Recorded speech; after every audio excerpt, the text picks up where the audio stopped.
Germany.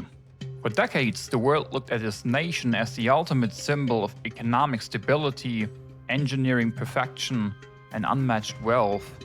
It's a country that seems to have it all figured out. But behind this polished facade lies a hidden math problem that is currently burning a €120 billion hole into the nation's pocket every single year. The pride of Germany, its social safety net, has officially turned into a demographic and economic ticking time bomb. And while politicians are desperately trying to cover up the cracks, the math has already failed. If you are a young professional today, the system is no longer there to protect you. It is designed to bleed you dry.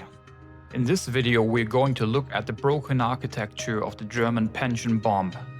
We will break down the numbers, expose the political illusions, and show you exactly why Germany's next generation is absolutely screwed. This crisis we see today didn't happen by accident.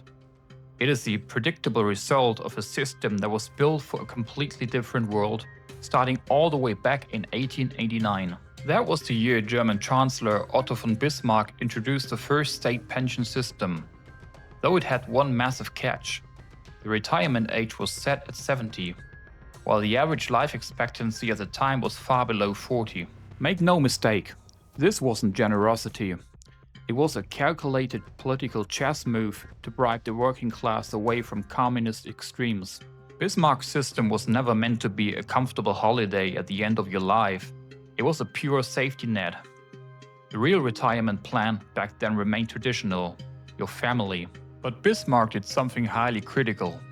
He anchored the idea in people's minds that the state is your ultimate caregiver. Decades later, after 2 world wars and hyperinflation had completely wiped out Germany's financial reserves, the system needed a radical financial reboot. And that brings us to 1957, to Chancellor Konrad Adenauer. Adenauer kept Bismarck's idea of a state-run pension, but he completely flipped the switch on how to fund it. Instead of saving and investing capital for the future, he introduced a pay-as-you-go system.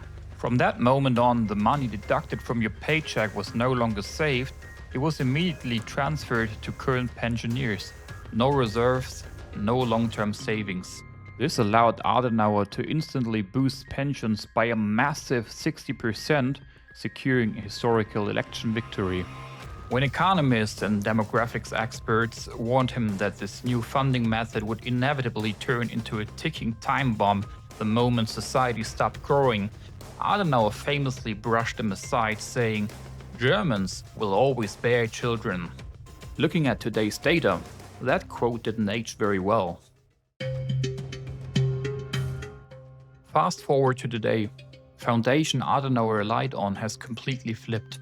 In 1960, 6 active workers carried the financial burden of just one single pensioner. Today that ratio has collapsed to just 2 workers per pensioner. To keep this architecture stable, a society needs a birth rate of 2.1 children per family, the so-called replacement rate. Germany plummeted below this threshold in the late 1960s and never recovered. Combine that with skyrocketing life expectancies and you get the ultimate mathematical trap. Fewer young people are forced to fund a rapidly growing generation of pensioners, not just for a few years, but for decades. Now let's look at the raw numbers for 2026. Total pension payouts in Germany have ballooned to an astronomical €420 billion. But the actual contributions collected from workers only account for €300 billion. Now do the math. The system is short by a staggering €120 billion every single year. To prevent an immediate systemic collapse, the federal government is forced to inject that missing €120 billion straight out of the state budget using ordinary taxpayer money. The system is bleeding money, and the government is desperately trying to pull every available lever to stop the bleeding. But every single one of them is jammed. First, they could try to raise the pension tax, but it's already at a staggering 18.6% split between employer and employee. Germany already has the second highest tax burden in the world after Belgium. Pushing this higher wouldn't solve the problem. It would utterly destroy the country's international competitiveness. So what about a second option? Raising the legal retirement age. In 2007, Germany already raised it to 67, triggering massive public anger. In a democracy heavily dominated by older voters, the mere mention of working until 69 or 70 is political suicide. And guess what? Politicians won't touch it. That leaves us with the third option: increasing future pension increases and forcing the youth into private investments. But this is the ultimate trap. The government tried this years ago with a heavily subsidized private plan called the Riester-Rente. It turned out to be a massive corporate failure buried under bureaucratic red tape and high insurance fees. And since the state already swallows more than half of a young worker's gross income in taxes and social contributions, there is simply no capital left at the end of the month for young Germans to build up a real alternative. In desperation, politicians now talk about a final option: forcing self-employed entrepreneurs and civil servants who had their own independent pension plans before into the pension system, or relying entirely on migration to import young labor force.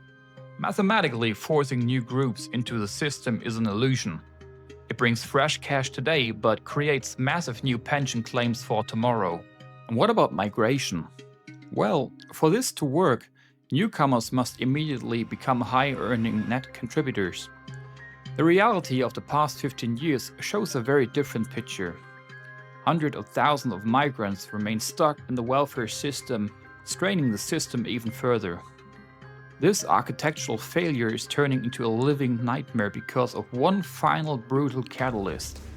Germany's economic engine has severely lost pace. The pay-as-you-go system fundamentally requires economic growth to survive. But Germany's industries are losing their grip, falling behind in cutting-edge innovation and facing brutal global competition. Both businesses and ordinary citizens are strangled by some of the highest energy prices in the world. As a result, thousands of highly paid industrial jobs are being laid off every single week, with zero prospect of return. Luckily, there is still one thing where Germany is the leader: bureaucracy. Modern companies are trapped in a dense jungle of state, federal, and European regulations. Getting a simple permit can take years because government agencies are notoriously overwhelmed and understaffed.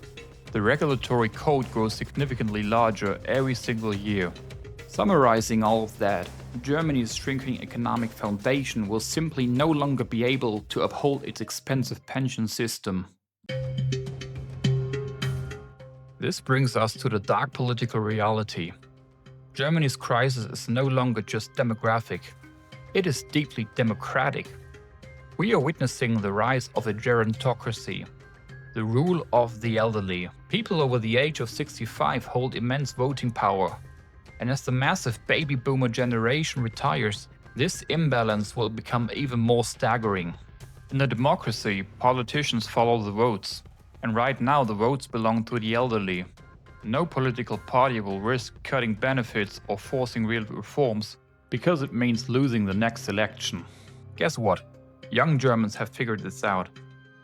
According to recent data, over 70% of Germans under the age of 30 do not believe that they will ever receive a state pension that covers even their basic cost of living.